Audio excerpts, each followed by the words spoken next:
Hey y'all, so one of the quick things I thought might be good to talk about with y'all was just a quick discussion of color and color theory and how you can incorporate that into your animations and what that could mean for you in terms of, how you go about things.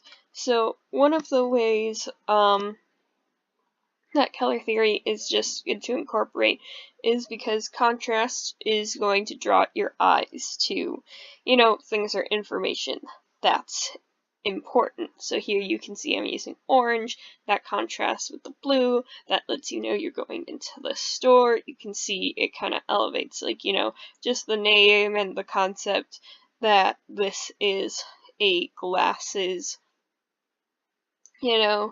store. And, here I have, some stores that are kind of, a bit more cool toned, some that are warm toned, so you just kind of have places for your eye to alternate around. And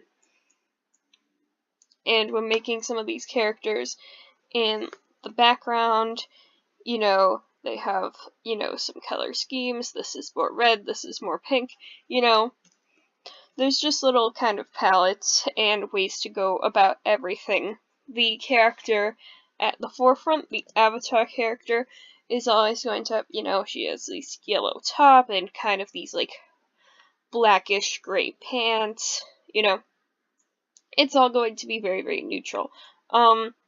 So just color theory is another way you can get things to pop out, get things to kind of secede, create patterns, or draw the eyes in ways that, you want people to notice.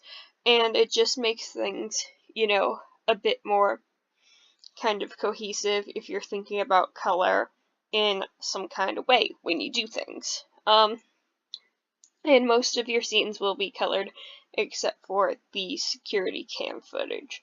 Also, as you can see, this mall is very neutral, and most knots are pretty neutral. And when you also are in here, the background for the glasses store, that's pretty neutral as well.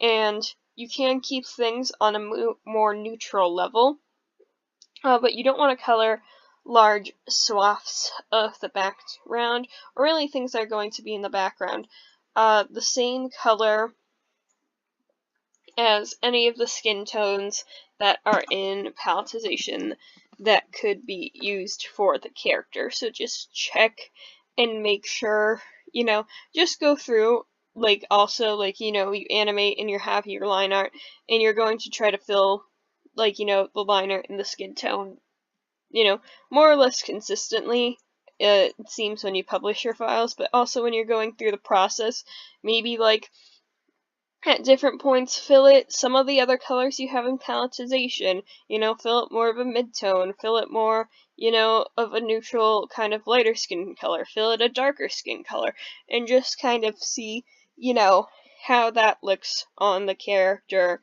with the background or everything, because ultimately the skin colors are going to be the same and consistent across the board in terms of what is available.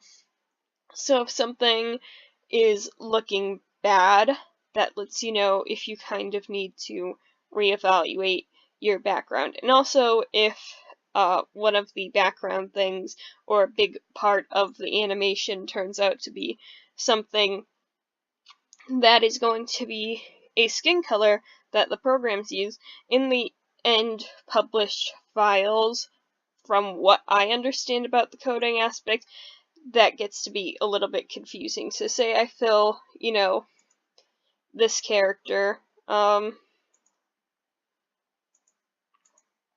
right? I fill her like this color, but then the background is also this color. So then, if in the selection, and that's how it is in the files, but then if in the selection process, somebody picks that character's skin to be darker, then it might change, the character's skin as well as the background, because it's calling for that same, hex code. So just something to be wary of, you know, in terms of the programming aspect when you go out and you apply your colors to things. But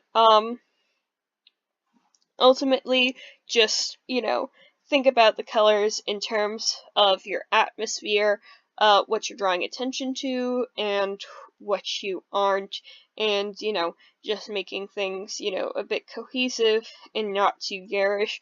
I mean, for example, things would be a lot different if this character right here, if her shirt were, you know, lime green, or this lady's dress were lime green, you know.